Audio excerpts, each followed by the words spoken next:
Welcome back, everybody. It's the Dynasty Fantasy Football Podcast on FantasyPros. I'm your host, Scott Bogman. Follow me on the Twitter at Bogman Sports. I'm joined, as always, by Pat Fitzmaurice at Fitz_FF on the Twitter machine. And today on the show, Fitz is the star because we are going over his favorite picks in every round of a startup draft. We're going to, I think, 16 rounds deep, 16 players deep.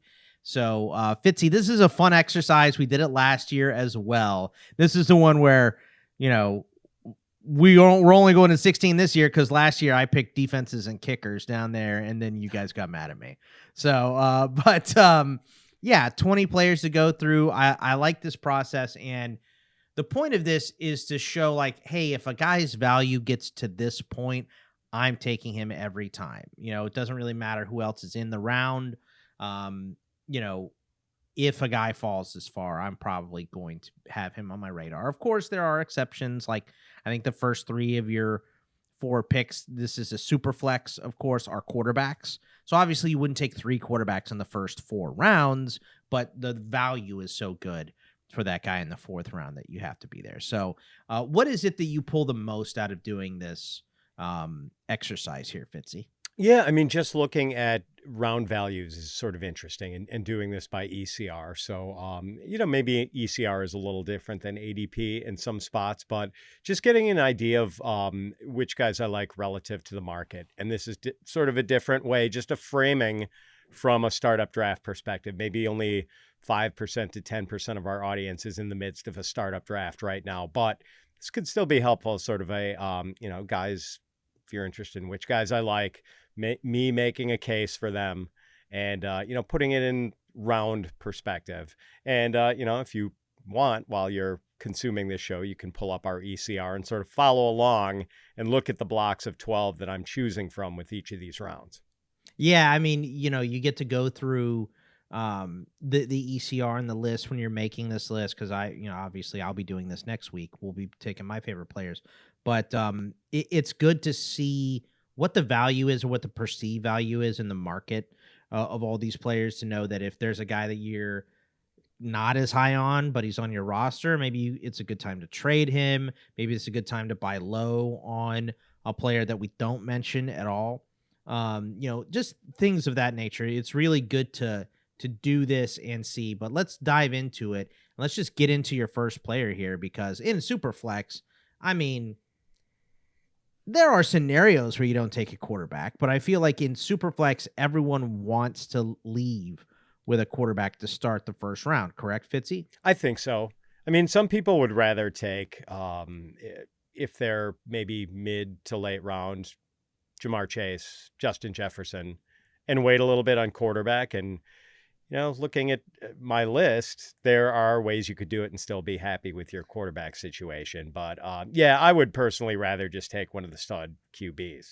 So I'll say this: your roster will look better if you hit things correctly, right? If you can get some of those guys at their ECR where they're falling, Fitzy, I think you would rather take like a Justin Jefferson here in the first, Ja'Marr Chase, whoever it might be, and then work your way to a quarterback later. But it just never feels good when you don't take a quarterback. You know, there's a limited quantity of guys that can start for your team, and you're just seeing them get snapped up off the board over and over and over in front of you, and you don't have one yet. It's a nerve-wracking feeling. So your first player is quarterback Jayden Daniels, and I believe his ECR right now is 3. Is that correct, Fitzy? it is 3 overall. Right. So we have him behind. Josh Allen is QB1 in ECR, Lamar Jackson QB2, Jayden Daniels QB3. But we've talked about this, Boggs. Jayden Daniels is my QB1. Right. And I guess my question here is, because we've talked about him, he is your 1. I don't have like a big argument. I would say that I'll take Lamar and Josh over him just because of the consistency they've put years together. My question about Jayden Daniels and having him 1, it's not about the talent. Obviously, it's there. He's a running quarterback. We saw a lot of the upside, and that they've added weapons this year, right? So in his first year, if he takes a big step, he could be huge. But we also saw that 2 years ago from CJ Stroud, who took a significant backslide in 2024. And there is a little bit of worry for every player that breaks out in their rookie season for a sophomore slump. Why is there no worry for you about the sophomore slump? Well, CJ Stroud's offensive line turned to dust last year.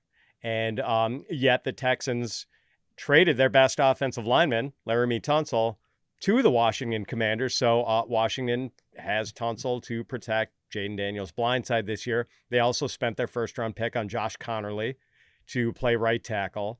The middle of the line looks pretty good with Tyler Biotage at center, Sam Cosmi at guard.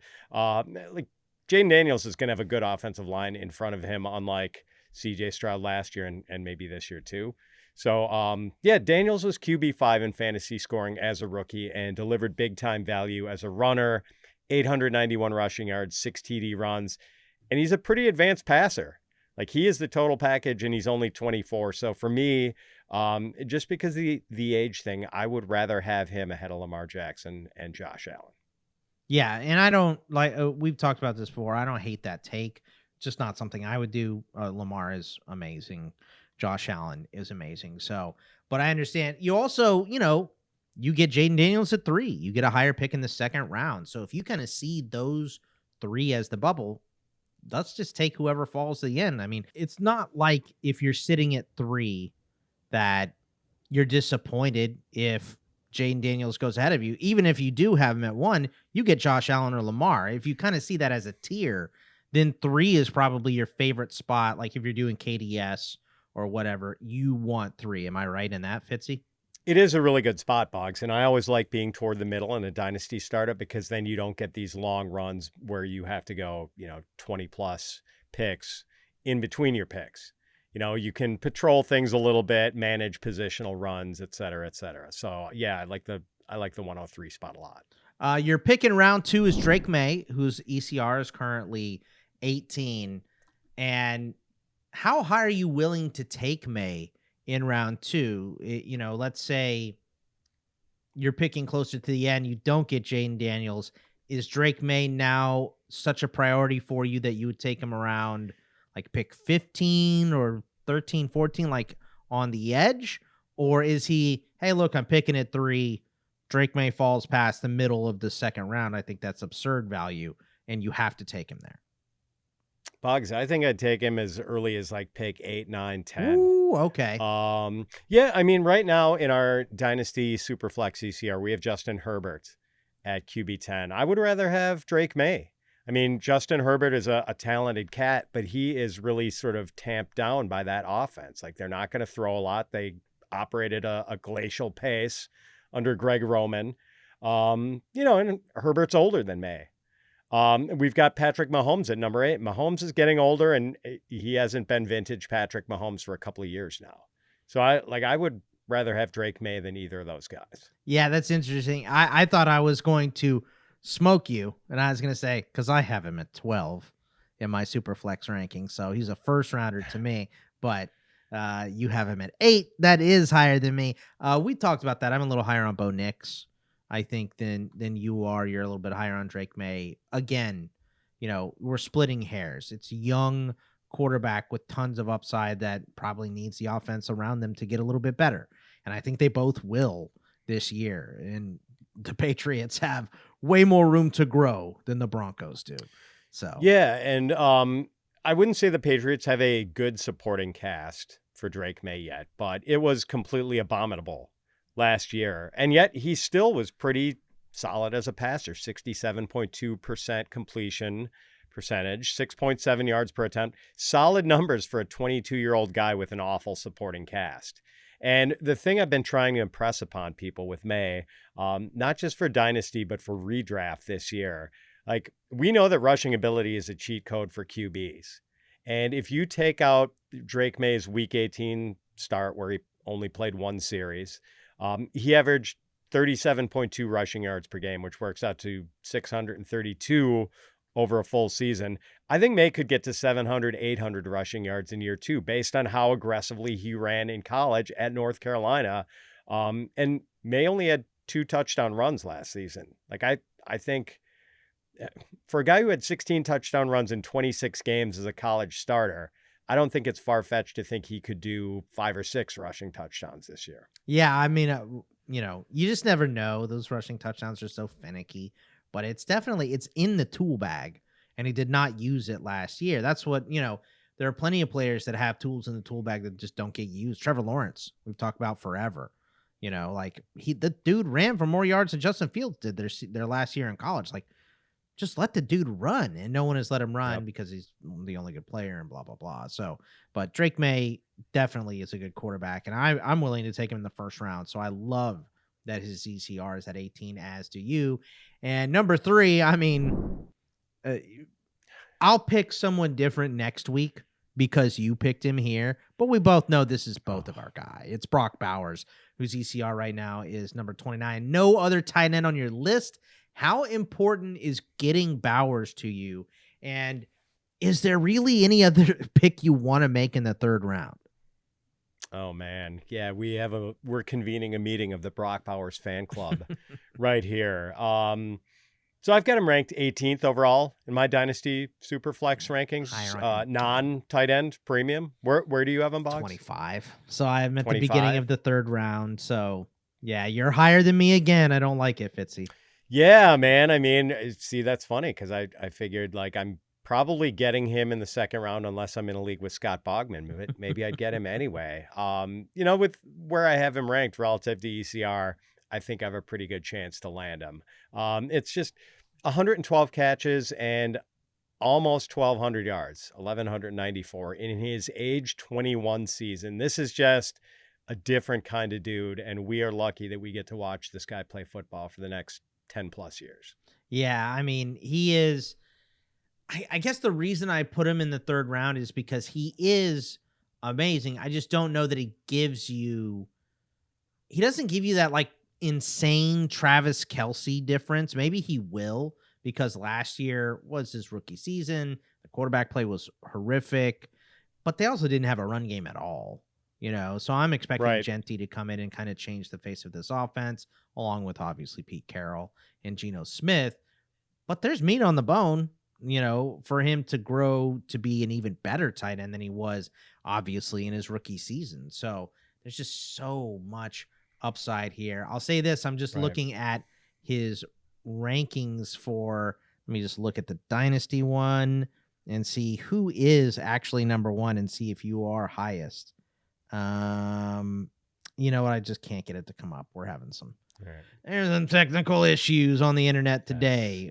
So can't get it to come up, but you're ahead of me, and we know we're at the tip of the spear in terms of where Brock Bowers goes.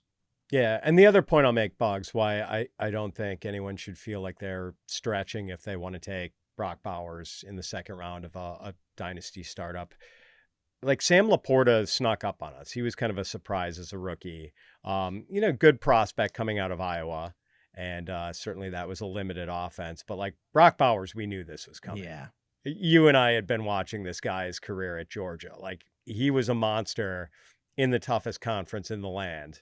And he did it as a true freshman and just kept going from there. So like, we saw this train coming. Like, we had our ticket. We were ready to climb aboard. I've got him all over the place because last year no one was as excited as you and I feel like. I'm sure there was someone more excited than us. Just the law of averages. There definitely was someone. So apologies, but I know we were extremely high on Brock Bowers. That one worked out. We'll talk about one that didn't work out later because we're both not giving up on him. My favorite of all of your picks here, and I listed it as that on our sheet. The 4th round.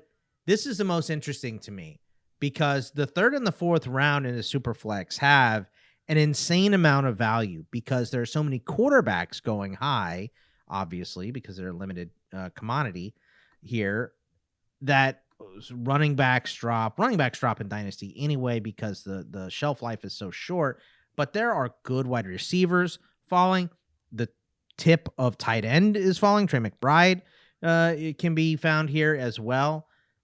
And you still picked a quarterback, and I love it because your first 2 picks are quarterbacks, but J.J. McCarthy here, if he falls, you want him in the 4th.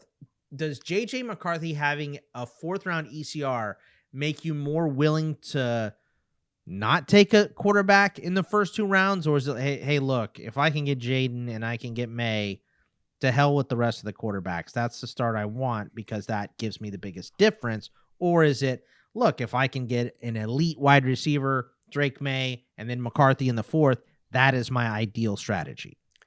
Yeah, I mean, I just think he's a really good 4th round option if you don't already have 2 quarterbacks. Okay. And look, I'm nowhere near as high on JJ McCarthy as our colleague Derek Brown is. Like, Debro is totally sold. I'm not as sold, but this is a bet I'm willing to make. McCarthy is a good arm, and he is going to deliver some rushing value. He's also in a nearly ideal ecosystem with Kevin O'Connell as his mentor and play caller, Justin Jefferson, Jordan Addison, TJ Hawkinson as his pass catchers, an improved offensive line. The Vikings really patched up the middle of it in the offseason. So just for some perspective here, JJ McCarthy's ECR is 48. So he is the last pick of the 4th round, and he is right in front of him, 3 receivers, Rashee Rice, Tet McMillan, Devontae Smith. So, yeah, I mean, I'd feel comfortable taking him. We know what quarterback value is in Superflex leagues. And, you know, I'm cautiously optimistic about JJ McCarthy. I say cautiously optimistic, even though I'm a Packer fan and Viking hater, but I do think he's going to, like, they invested in him. They had the opportunity to bring back Sam Darnold, declined. Had the opportunity to bring in Aaron Rodgers, declined. Like, they are charting a path forward with J.J. McCarthy, and I trust Kevin O'Connell as a judge of quarterback talent. Yeah, I mean, you know, and I laid it out before with, you know, when we were talking about McCarthy a couple episodes ago where, you know, Kevin O'Connell just produces really good quarterbacks. Kirk Cousins had some of his best seasons for Minnesota. Sam Darnold out of nowhere was amazing for the Vikings. So, yeah, I'm right there with you in terms of wanting JJ McCarthy as one of my options. If I can get him, great. I'll say this. I'm with you in the fact that, like, look, I want to get those 2 QBs at the top. And I'll find talent in rookie drafts. I'll find talent at running back, wide receiver, tight end, at the other positions. Quarterbacks are too hit or miss coming into the NFL. They're too hard to trade for. So I want the 2 QBs, but sometimes the value just isn't there, you know, and you have to go with a position player in those early rounds and skip a QB, and hopefully you can find one that falls, and this is our guy. If one falls, that's the one we want.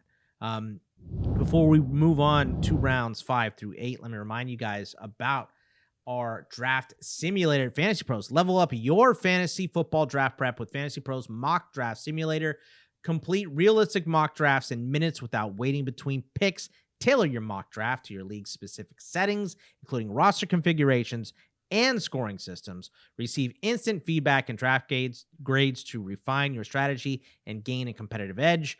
Prepare confidently to dominate your dynasty startup draft with the Mock Draft Simulator at fantasypros.com/mock. Easy peasy. Go and get yourself mocked up today. It's a lot of fun. It's easy. And like we said before, no waiting at all. The 5th round, Fitzy, Jordan Addison, the wide receiver from the Vikings. You're pairing him with JJ McCarthy, kind of, but is he your wide receiver too in the majority of your leagues right now? No, I think I only have Addison on one of my dynasty teams, and I'm disappointed about it. Yeah, that's a little disappointing, but I love this talent, man. And I know Hawk is coming back, but Jordan Addison, I just think underrated going into the draft, an absolute stud. I think he's going to flourish, but Jefferson is always going to be there. So not everyone shares this opinion with us. Well, not always. I mean, the hope is that Addison is only 23 years old, and he is, yes, he's sharing targets with Justin freaking Jefferson, and yet he's still been a top 25 receiver in each of his first 2 years. He's already at a 10-touchdown season and a 9-touchdown season. And yes, his fantasy value has been somewhat touchdown-driven, but Addison is still really young, and at some point, he probably won't be playing with Justin Jefferson anymore. So I would say let others worry about the target limitations and invest in a super talented young receiver who was a first-round draft pick for good reason. I think the same energy you bring to Jalen Waddle with Tyreek Hill, the same energy you bring with T. Higgins and Jamar Chase. That's what you should bring with Jordan Addison, because that is the upside. And by the way, had a rushing touchdown this year. So back-to-back seasons with 10 touchdowns 10 touchdowns. each. That's right. I forgot about the run. Yeah. So, I mean, this guy, he has a nose for the end zone. They pass the ball at an absurd rate. I love Addison. I think he's a steal. Yeah. And by the way, so Addison is, he's 57 in ECR. So he is kind of at the back of the 5th round. You might be able to get him in the 6th. Yeah, moving up too, because you had him at 60 just a couple days ago. So obviously the Fitz influence coming in here for us here. Round number 6, you have Michael Penix going off at number 61. It's super flex, but this is your 4th QB on the list already. Is Penix a better pick if he does end up falling here, or are we sticking to our early QBs? That's what we want. And this is just like, hey, look, if you put together the rest of your team, I just don't know if Penix actually falls here in drafts. So I guess give me your overall thoughts on Penix. Everyone knows you. You're the Penix guy. You're the conductor of this train. I'm waiting on the platform. I've got my JJ McCarthy ticket, but I don't have a Penix ticket like you do. Yeah, last quarterback on my list, I swear. So, and I think I would rather have Penix if I could get him here. So he was, he was ECR 61. Let's see if he's still at 61. Ooh, he's dropped to 62. So early 6th, might have to grab him in the 5th, realistically. But in a super flex startup, Boggs, I'm pretty much always taking a quarterback with one of my first 2 picks. But I will sometimes wait on my second QB. And if I knew I could get Penix in the back half of the 5th round or early in the 6th, which is where the ECR is, then I would hammer other positions in the early rounds and take Penix. Like, you know how I feel about the guy. I don't know if there are 10 quarterbacks on planet Earth with more arm talent than Michael Penix Jr. And while betting on a young QB can be risky, I feel pretty comfortable betting on Penix because he is good at turnover avoidance and great at sack avoidance. So I don't think he's in any danger of being benched early in his career for mistakes. The one drawback is that Penix doesn't run much. So he's going to have to put up big passing numbers to be a quarterback 1. And they're probably going to be seasons where he's only a quarterback 2. But I would feel great about having Michael Penix Jr. as my second quarterback in a super flex league. And he actually is my second quarterback in a couple of leagues. Yeah, well, and I guess the way that you have him here is he's definitely the 3rd quarterback that you want on every team, right? Like, just the way that ideally. Ideally. So I know you said, look, no more quarterbacks on the list. You have to take other shots. We can talk about them at the very end, some deep dart throws that you want or whatever. But, there's not a lot of quarterbacks that are going to be around after this that aren't just straight up handcuffs for whoever you have, right? Yeah. So this is kind of the last stop at starting quarterbacks is around round 6. Let's go to round 7 here. Emeka Egbuka going off at pick 77. I love Egbuka. I think, I was on with you initially when he got drafted by the Bucs in the draft show, and we were kind of surprised, right? Like, it seemed to be the most complete room that the Bucs had was the wide receiver room. Evans, Chris Godwin coming off an injury, but they paid him, so we're assuming they heard good news about him. And Jalen McMillan had a nice jump forward. Baker Mayfield threw his first season with 40 touchdowns, which, he'd never even had a season with 30 touchdowns. You made that point last week. But this is a fearless pick because this wide receiver room is so good already. Is this a combination of just like, hey, look, Mike Evans is old, Chris Godwin is hurt, and McMillan is not in Egbuka's ball, he's not in his range in terms of upside, not even close. Yeah, I mean, I don't think Jalen McMillan is any threat whatsoever. Okay. Like, McMillan averaged something like 1.22 yards per out run last year. Not a real impressive number. He scored a lot of touchdowns late in the year after Godwin had gotten hurt. I don't want to dog McMillan. I think he's a decent player, but Egbuka is a much better player. And we know Egbuka is probably not going to put up big numbers in year 1, but, Mike Evans is in the twilight of his career. Godwin's coming off a major injury and may or may not be the same player. So Egbuka is more of a play for year 2 and beyond, but I really like him. Bugs, am I Am I cheating by having rookies on my list? I don't think so. No. In some startups, because this is a tricky round. We're in the 7th here, right? So it's a really rookie heavy round in ECR. It's Judkins, Tua, Bryce Young, Loveland, Warren, Egbuka, Tyreek Hill, Brandon Ayuk, Justin Fields, George Pickens. George Pickens might have been my other choice. Yeah. We'll be hearing about him next week. That's for sure. Would Bryce Young be a value if you could get him in the 7th in a super flex? Or would you rather take George Pickens? I would rather have Pickens later. I think Bryce Young was great last year, but if he has another backslide, he might be done. If they're picking at the top next year, Carolina, I mean, there's a lot of quarterbacks up there that are not, and Bryce Young is not going to have any loyalty left to him at that point. So, I think I would rather have George Pickens, all things being equal, because I already have 2 quarterbacks. I don't want Bryce Young can be my 3rd. That's fine, but I'm not taking him ahead of Pickens. In most scenarios. Young did play well at the end of last year, but we have a pretty small sample size of him actually playing well. And it should get better. Like, he's in a perfect situation for a quarterback. I know the defense is improved from last year, but it was historically bad last year. So let's just upgrade it to bad this year, right? It's still bad. Right. So, they should be playing point for point. They added a number 1 wide receiver in Ted McMillan. Like, things should get better for Bryce Young. But if they don't, he could be replaced pretty quickly next year. So we will see. The 8th round for Fitzy has Jayden Reed at pick 95. I couldn't believe that you picked a Packers wide receiver. But you did write on your list, and I didn't get many notes from you, but this one was bad round for you taking Jayden Reed. And obviously it's old guys, it's tight ends in this round.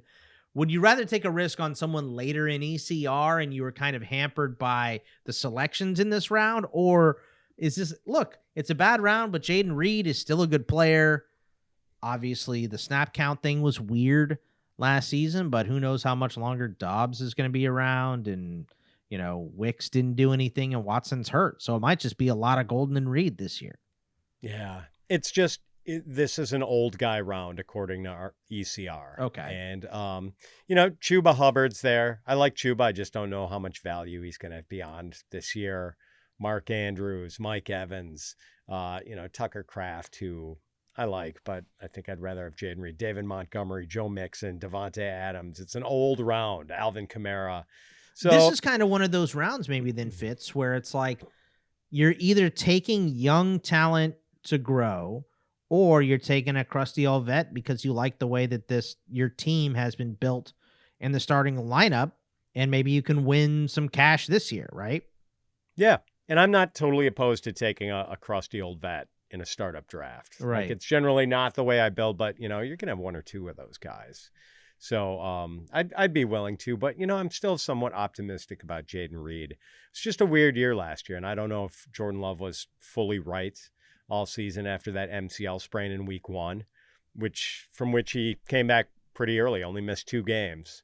So yeah, we'll see on Reed. It's kind of the jury is out on a lot of these Packer pass catchers. Let's talk about Jayden Reed outside of the context of taking him in a startup. Like, this is a good value for him because he lost value going into 2025 from 2024. Is Jayden Reed also a guy that you would trade for?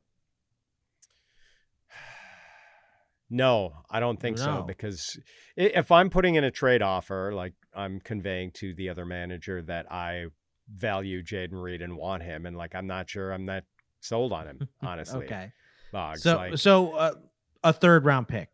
Would you do that for Jayden Reed? Oh, yeah. Yes. 2nd? A lot of him and depends. It depends. It's like, if it was a 2nd from, I don't know, I'd be willing to give up a late 2nd. You'd have to have someone you're willing to just dust off your roster. Yeah. If I was worried, like, I might have a bad team and that might be a high 2nd round pick, I don't know if I'd want to give that up for Jayden Reed. Okay. That is more than fair. We will go to the next group, but before we get there, by now, most of you have probably heard of Reality Sports Online, the powerful fantasy sports platform where owners get to build and manage their fantasy team like an NFL general manager. But the question is, have you tried it? It's time to go see what all the buzz in the Dynasty community is about. Free agency, multi-year contracts, a rookie draft, multi-team trades, franchise tags, automated contracted salary cap functionality, and much, much more. If you think it sounds complicated, it's not. The best thing about Reality Sports Online Fantasy Front Office is that it doesn't take any more time than a standard league. It just requires more strategy. If you think you're among the fantasy elite, this is the platform to test your mettle. If you're still not sure, you can test your general manager skills for free, FREE, free, in a mock free agency auction. If you like what you see, use a promo code FantasyPros to receive a 10% discount on your team or league today. That's promo code FantasyPros to receive a 10% discount on your team or league today. Fantasy just got real at realitysportsonline.com.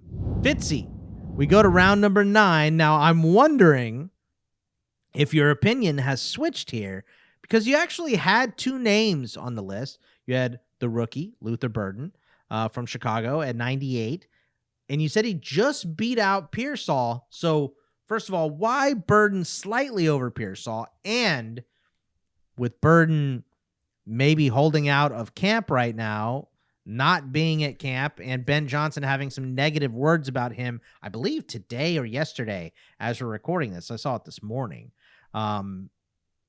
Is this one where maybe now, just with all things being equal, these guys being close, maybe you would flip Pearsall over Burden?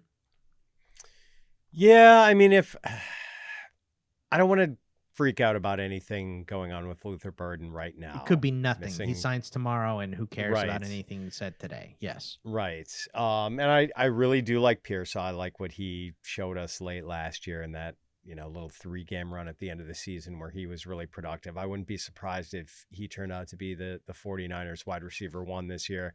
I guess I have Burden and would prefer him over Pearsall. Have him 1 spot ahead of Pearsall on my Superflex rankings. Close call, but I think Burden offers the higher ceiling. This is a dude who was the number 1 recruit in the country coming out of high school. And then as a sophomore playing in the SEC, had 86 catches for 1,200 yards and 9 touchdowns. Ricky Pearsall never had a 1,000-yard season in college, never had more than 5 touchdowns in a season in college. And that's not meant as a slight. I think Pearsall could be one of those guys who puts up better numbers in the NFL than he ever did in college. Also had Anthony Richardson thrown to him. So, Fair. But, I do think Burden has the slightly higher ceiling. Like what that dude can do with the ball in his hands is like, he moves like Allen Iverson, man. He's an ankle breaker. Yeah, I really that was one of the things going into, I hate the landing spot for Burden. I really don't like it because I think Rome Odunze is good and he's way better than what he played last year. We'll see. But I know DJ Moore is excellent. Colson Loveland is in there as well. And we know they're going to want to run the ball a decent amount. So, I don't love the landing spot, but there's no doubting that the talent is top tier for Luther Burden. And I know he got a lot of disrespect in the draft community because of his senior season there at Missouri. His final season, I can't remember his senior or his final season, but whatever. His last season in Missouri, he just wasn't the same guy, but he got hurt early. Then Brady Cook got hurt as well. I know you don't need to make excuses for every single player, but with a guy this talented to take that step of that big of a backward step, I think was surprising, and I just don't really buy it. I think counterpoint. Go ahead. Counterpoint about the landing spot, Boggs. Amon-Ra St. Brown fared pretty well under Ben Johnson in Detroit, right? Yes. Where do we think Luther Burden is primarily going to line up with the Bears in that offense? Yeah, he's probably going to be the slot guy.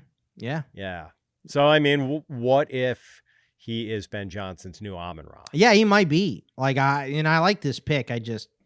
I know that's why he gets disrespected. And that's, I have him, I believe, what is his overall ECR right now, you said? Oh, man, I think he is at 80. Wait. Sorry. Okay. 98. I have him at 79. So all right, I'm way higher than consensus. So I'm in on this pick as well, even though I despise the landing spot. I'm much higher on him. Let's go to your round 10 guy, Tre Harris. So back-to-back rookies here. He's going off at 110. The only other tight end you even mentioned on this list outside of Bowers is that Tre Harris slightly beat out Pitts. So is this one of those scenarios where, look, I'll take Pitts, but I have to have missed out on Bowers because obviously Bogman was in the league and picking ahead of you in round 3, right? So I was picking ahead of you. I took Bowers. Is Pitts like the only other tight end value that you really like before we get to Harris? Yeah, for the handful of audience members who are still listening to or watching the show after hearing the name Kyle Pitts evoked,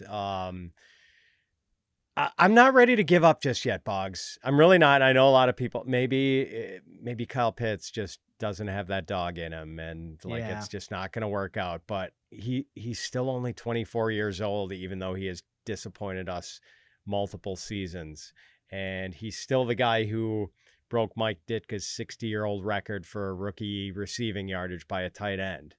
And they're these flashes, man, where it's just like, I still don't want to believe that the guy who just dropped my jaw when he was at the University of Florida, can't still make it in the NFL. So, and getting him this late, that dynasty price just keeps dropping and dropping and dropping. And maybe Penix is the guy who can perk him up. Now, I know he did not put up good numbers when Penix got the 3-game trial at the end of 2024. Yeah. But get right, a full season of working together, because, man, Penix sure perked up Drake London late in the year. Maybe he can do the same thing with Pitts, who, man, and I got to say, Boggs, I was just looking at looking back to the Kyle Pitts draft. And the players who went after Pitts, oh, man, if you are a Falcons fan, do not look at that. Do not go back and look at that draft. And the guys who, the 10 guys who went after Pitts are all ranging from very good NFL players to superstars. You do not want to look at that list. Yeah. Well, I mean, they don't all work out, right? And this is one that I think Kyle Pitts duped everybody, and he makes for the best memes right now. Obviously, it's someone putting on clown makeup and it says me going into 2025 saying this is Kyle Pitts' year again, right? The memes the memes are outstanding, but in terms of where he is in ECR, where he is among other tight ends, I think you do have to say that he is a value, and there is still upside. Listen, if Kyle Pitts is a mid-range tight end again, even not even 7 or below in points per game, we might have to have a rule that we never speak about him again. Just he's just a mid-range tight end. But that's what he is. Period. End of story. No more wasting any time on him. But there's still a little meat on the bone. He hasn't played with very good quarterbacks. So, So you are willing to put on that clown makeup with me, crawl into the back of the VW Beetle, drive to the circus. I appreciate that, Bob. Yeah. I don't know if I'm putting on the clown music, but we're right there. I understand. But let's talk about the real guy we want to talk about here is Tre Harris anyway. Going to the Chargers. This is the opposite of Luther Burden to me, because I love the talent for Luther Burden is better. I don't think there's any argument there between him and Tre Harris, except if you're Debro. Maybe Debro would argue with us a little bit. But I love this landing spot because Tre Harris is a deep ball threat, and Justin Herbert throws perfect rainbow shots downfield. I think this is a match made in heaven. They need another wide receiver too, because Quentin Johnston has no hands. So I think this is a perfect fit, but there is a fair amount of downside for Tre Harris as well, right? If he just doesn't get on the field immediately as a rookie, if Quentin Johnston pops off out of nowhere, if all of a sudden the hands, he has a hand transplant and they work or whatever thing that we say here. But what is it about Tre Harris that makes him a good pick to you here in this range? Yeah, I mean, he is not foolproof, I don't think, because you just said it, Boggs. He's kind of seen as a deep threat guy, but I don't know about a deep threat guy who isn't that fast. And that's kind of Tre Harris. Like, I don't think he's like, his time speed wasn't that great. And I don't think he always looked that fast on tape. He looked kind of lumbering to me at times. But when I watched him, like, I was more impressed, like, with him on the short routes, like run a little, like, comeback route, catch it at 8 yards deep, and then just like try to tackle this guy. Cause he is a hard dude to bring down, man. Like, he is a load. Just like sure-handed though. There is a lot to like here. So I don't know if he's like going to be able to play the lid lifter role at the NFL level. But I do think he's going to have a role, and I think he's going to be a more reliable X receiver for Jim Harbaugh's troops than Quentin Johnston has been, which isn't saying a lot, obviously. You want him as your wide receiver 4, wide receiver 5? Like, yeah, what is it? Somewhere in that something range? like that. Yeah, okay. Where I'm not going to get burned too badly if he doesn't pan out. Well, we talked about it before. I mentioned it in passing. Your favorite pick, your pick that's my favorite on this list is, because I'm going to be right there with you, Keon Coleman, right here in round number 11. ECR is currently 125. My favorite pick of yours. I'm just not willing to give up on him. We know that Sean McDermott is famously pretty hard on rookies.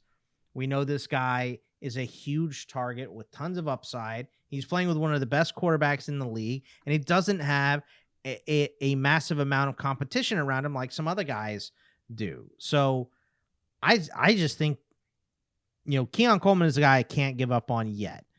If he's not good this year, okay, we'll reevaluate in 26. We'll see what not good looks like. Was it because he was hurt, or just because he sucks? You know what I mean? And I saw, again, today, another thing that came down is that Keon Coleman said, I hate my film from last year. I think it was trash. I think I'm going to be way better this year. Now, Keon Coleman is a chatter. You know what I mean? He's a wide receiver that's going to be out there talking a lot. But I like the confidence on a guy like this. I just think there's still so much there, so much room for growth for him. I love Keon Coleman. And last year, the numbers were, what was it? 556 yards on only 29 catches and 4 scores. That ain't going to get it done. So there's a lot of people that are down on Keon Coleman now. So outside of my used car salesman pitch, what do you have for us? So admittedly, his ability to draw targets is the concern. Like, he just didn't get many targets. And I don't think he's ever going to be a guy who gets 130 or 140 targets a year, but he's a guy who could potentially do a lot of damage on 100 or 110 targets. Because I agree that the rookie season was a little disappointing, but this is still a dude who averaged 19.2 yards per catch, just under 10 yards per target. So when they threw to him, like, he made some plays, 4 touchdowns in 13 games. He was not a stranger to the end zone as a rookie. I think there's 10 touchdown upside with Keon Coleman, and I'm hoping he gets more snaps and targets in year 2. But I do think, like, maybe not quite George Pickens ball skills, but like not that far behind either. Yeah, I don't know that he definitely doesn't have the speed of Pickens. But I mean, this guy can go up and get it. But at the same time, catch is so good for him. At the same time, he's not a slug. I mean, they had this guy returning punts at Florida State, and when they remember the combine, like when they did the gauntlet drill where guys are throwing balls from both directions, like he got through that drill faster than any other receiver in that class. Yeah, there's just so much left here for Coleman. There's no way he can be written off after his first season. There might be just something where him and Coleman aren't making it work, but or him and Josh Allen, are not making it work. I just don't believe that. I think you give this guy just more snaps, more time to develop with Josh Allen, more, time to figure it out. It's going to work. So I'm all over this pick. It's my favorite one. You and I are going to be fighting for Keon Coleman. I can tell you that much if we're in drafts together. Now, this is my favorite part of this. We've gone through 11 players at 11 rounds. We're in round 12, and we finally get a running back from Fitzy. We've talked no running backs up to this point. Is Zach Charbonnet from Seattle. His ECR is currently 135. Round 12. Why do you like Sharbs enough to make him your first running back. By the way, I think there's only 2 other running backs on this list after this, but we know you don't want to spend the early picks on these guys because, you're looking at a longer than 3-year window like I am. So you want to take the younger guys that aren't getting a ton of carries early. Charbonnet fits that perfectly behind Walker, and you want to see more of a split between those guys. And Charbonnet might force it this year, but he's going to see, 100 to 150 carries easy. And then with Walker's injury history, it could be way more. So I like this pick as well. Yeah, I mean, this isn't exactly how I draft my team. Like, I would not be taking my first running back in round 12 or, I've never... I do tend to... It's just that you're such a running back hater that you can't talk about any of them in the first... They have to be double-digit rounds before you give running backs any credit, Fitzy. Admittedly, I do tend to make running backs less of a priority in dynasty startups, but I've never gone, 11 rounds deep into a startup without picking one before. So I think the Seattle running game is going to be good this year. Like, it is a Kubiak-Dennison production. Like, Clint Kubiak is the new OC in Seattle. Rick Dennison is the run game coordinator. The Kubiak-Dennison combo has been running game magic for years, dating back to Denver in the 1990s when Dennison coached with Clint's dad, Gary Kubiak. So Charbonnet's been good whenever he's gotten an opportunity. He averaged 3.35 yards after contact per carry last year, which is fantastic. Forced 32 missed tackles on only 135 rushing attempts. And when Walker was hurt, Charbonnet had a 2-touchdown game against Miami and another one against Arizona. And he's been a good pass catcher, 75 receptions over his first 2 seasons. You get a nice discount on him in startup drafts because of his backup status. The only thing is, like, I know Kenneth Walker is like a perfect fit for the outside zone stuff that Kubiak and Dennison are going to do. Like, he's really good at that. It wouldn't shock me if Walker had a phenomenal season, but we know that Walker has gotten dinged up a little bit and undersized. Yeah, and he's going to need to be spelled a little bit. So, Charbs might have some standalone value, but he's got immense value if anything happens to Kenneth Walker. And, like, I know Damian Martinez is around too, and he's a guy I really liked in the pre-draft process, but then he got picked in the 7th round, which, you don't have special teams value. Yeah.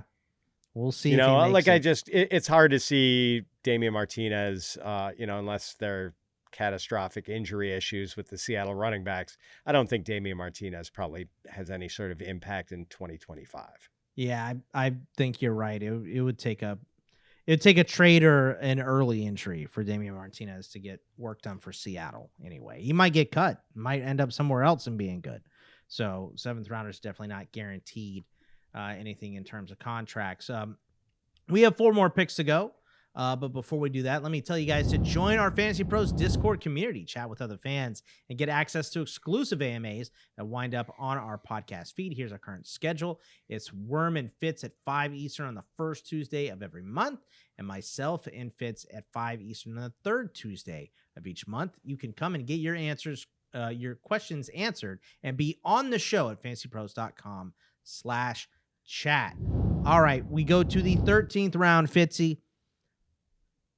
This is the opposite of the Keon Coleman. I don't think I'm taking Marvin Mims in many spots. Now, I've heard a little bit of the elevator pitch for Marvin Mims, and I will admit I wasn't big on him coming in to the NFL, mainly because he was from Oklahoma, but also because he's undersized. Really, it's the undersized stuff. And they tend to take him out on running downs. Obviously, he's not a good run blocker because he's undersized. But he has juice in special teams. He saw more, targets. They didn't draft someone that is obviously eating up a ton of targets in Denver as well. I like Pat Bryant. I think he's better than Marvin Mims as a complete wide receiver. Doesn't mean anything. If the guy's too slow, if he can't get open, he's not going to make it. We know Marvin Mims can get open.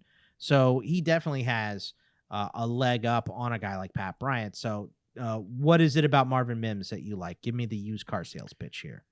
So we're getting to the stage of a startup draft, Boggs, here in the 13th round, where it's not as catastrophic if you don't hit on one of these picks. But here's why I'm willing to take a chance on Marvin Mims. Mims had 6 touchdowns over Denver's last 7 regular season games. He averaged 62 yards over those 7 games, despite playing fewer than half of the Broncos' offensive snaps in all of them. Mims averaged over that 7-game stretch 0.72 PPR fantasy points per snap.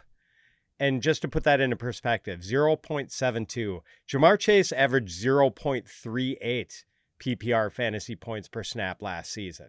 Now, granted, Mims, smaller sample size. I have no idea what sort of role Peyton has in mind for Mims. And, as you said, Boggs, he's a smaller guy. The run blocking might work against him. But that sort of production in limited snaps has my attention. And Mims just turned 23. So there was a flash of something there. And if the spark doesn't ignite, I'm okay with blowing a 13th round pick, but I'm definitely, and I think Mims is a guy you could potentially wait on and get in the 14th or 15th round. He's not a guy you have to get too far out over your skis to get in a startup draft. Yeah, I do think that there is Marvin Mims is kind of one of those late guys that feels a little campy, right? People are saying, hey, look, I really like Marvin Mims.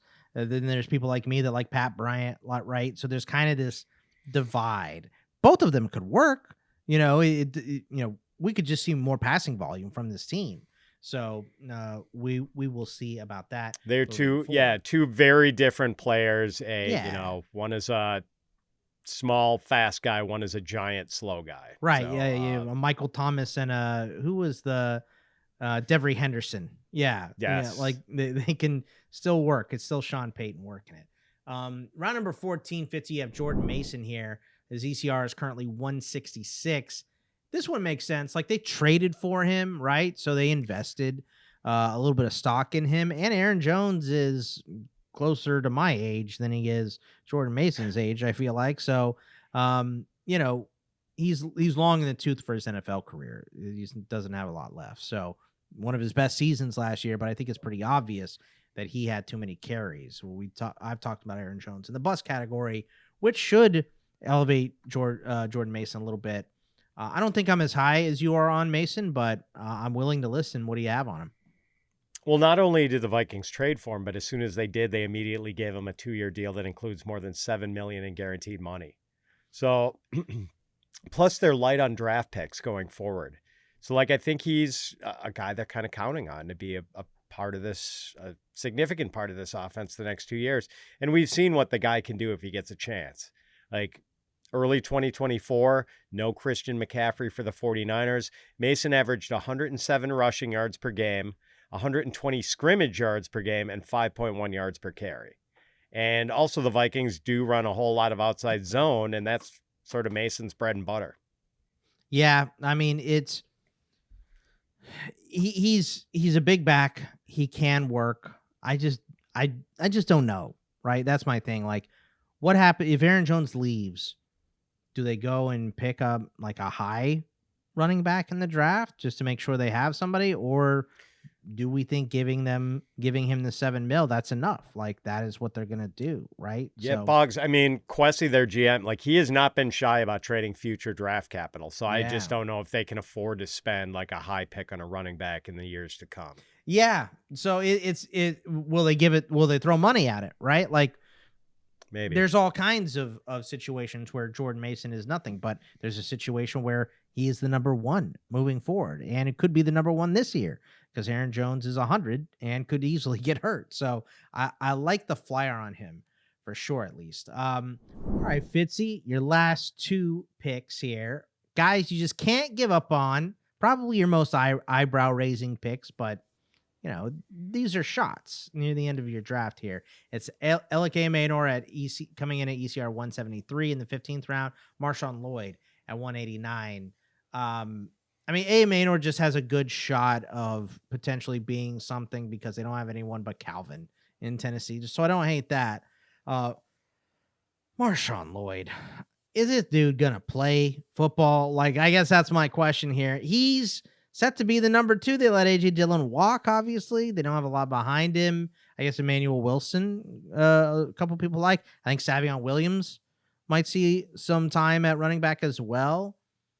Chris Brooks. You like Chris Brooks. I you do like like Chris Brooks. Right. So tell me about Ayomanor and MarShawn Lloyd here. Yeah. So with Ayomanor, big physical guy, like you said, should have an opportunity because not a lot of wide receiver or pass catching talent in general in Tennessee beyond Calvin Ridley. And like this guy is a beast and he is a tough run block. Like this guy can block, kind of total package. Fitz will not hear Ayomanor slander. Exactly. He will not have it. But if we had to, let's say we had to pick a non-rookie in the 15th round, Boggs, we've got, like, I like big, fast receivers. We've got Christian Watson, who, granted, coming off, by all accounts, it sounds like he's ahead of schedule in his rehab. Adonai Mitchell, who you're quite familiar with as a Texas fan, or a couple of former Wisconsin running backs, Isaac Guerendo or Braylon Allen.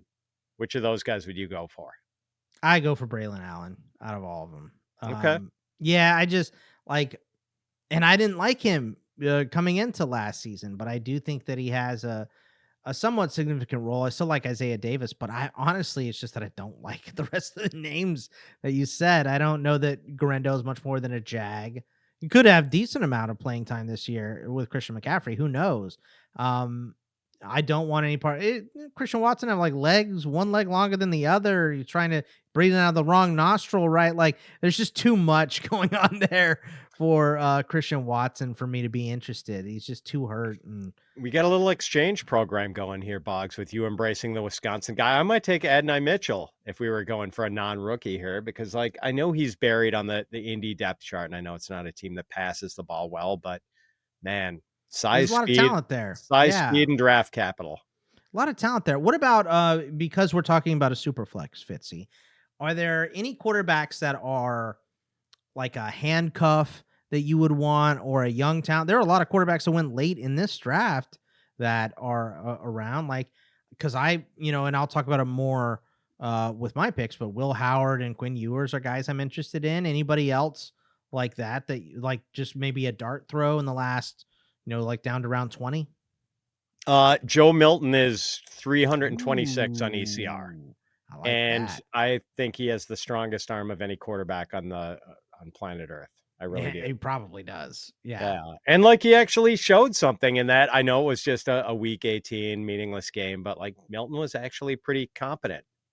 And he runs around a little too for a big dude.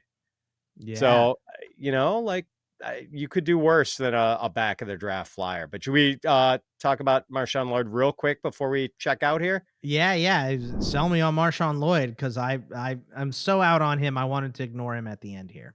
Yeah, I mean, it's hard because like he has had injury issues. Obviously, pretty much his whole rookie season wiped out. He had some injury problems at USC, but he was Daniel Jeremiah's favorite running back in last year's draft class. Granted, it wasn't a great class, but like this dude is talented, and the Packers showed last year they're pretty good at running the ball. So yes, Josh Jacobs is going to get the lion's share of the carries. And as you said, like Emmanuel Wilson and Chris Brooks don't suck. Yeah. So it's going to be like, it's just a bet on the talent.